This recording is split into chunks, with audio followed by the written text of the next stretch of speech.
Assalamu alaikum everyone. I'm back.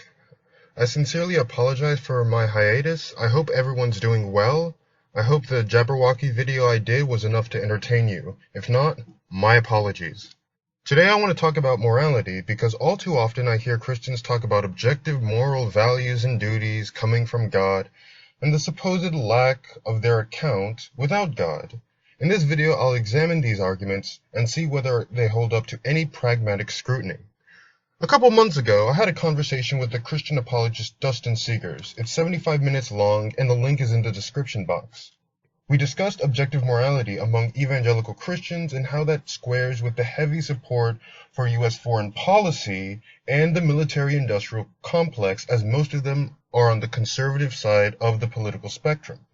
One of the issues I brought up was that one of the implications of objective morality is that God apparently has a view on everything. So the main issue here is how various moral issues can be mediated through the lens of the Bible.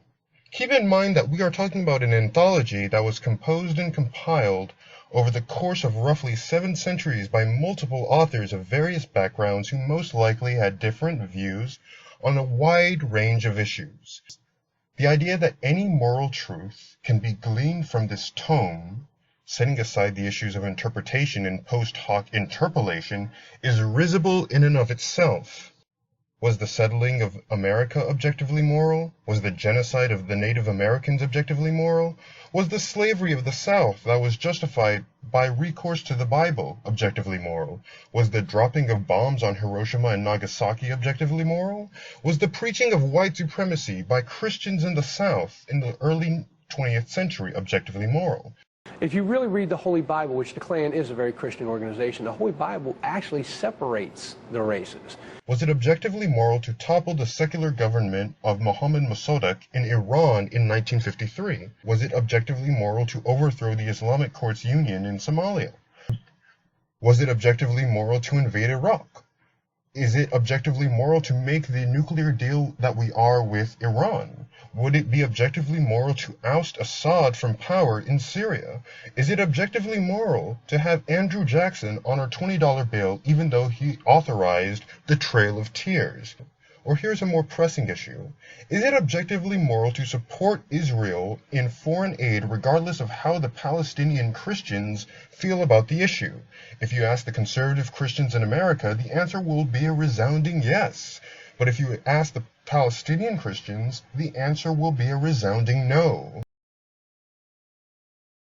I'm a Bible-believing Christian, and I believe those who bless Israel will be blessed, and those who do not will not. It says in the Bible, we need to support Israel. So that's important to you as a Christian? As a Christian. Do you think at all about the Palestinian Christians who also live in the Holy Land who are affected by Israel's policies in a negative way?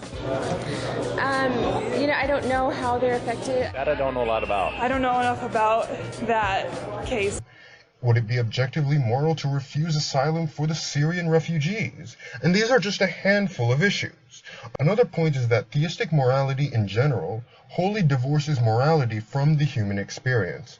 About a week ago, I was listening to a podcast where Hina Azam, a professor of Middle Eastern Studies at University of Texas at Austin, talked about Islamic views on rape and sexual violation. The link is in the description box as well. She discussed how the Hanafi school, the oldest school of Sunni jurisprudence, viewed rape of a woman as a crime against God rather than the woman, and for that reason the crime was seen as a form of theft wherein the rapist, usually a man, stole the woman's sexuality and beauty from her father if she was not married, and her husband if she was. The punishment was traditionally that a man would marry the woman after paying a dowry, if she was unmarried, that is. What is worse is that rape and fornication are seen as equally egregious in the Abrahamic tradition.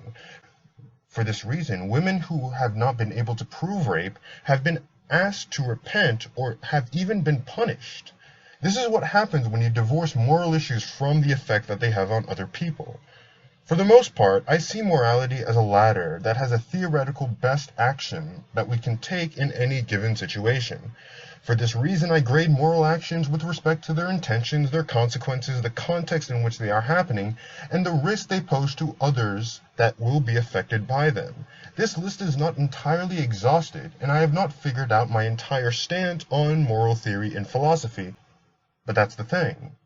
My positions are amenable to new evidence and ideas, whereas the theistic position is entirely static. A consequence of this is that whenever you talk to Christians today about the evils done by their historical counterparts, they just say that they were not true Christians. But to my theistic friends out there, I have two questions.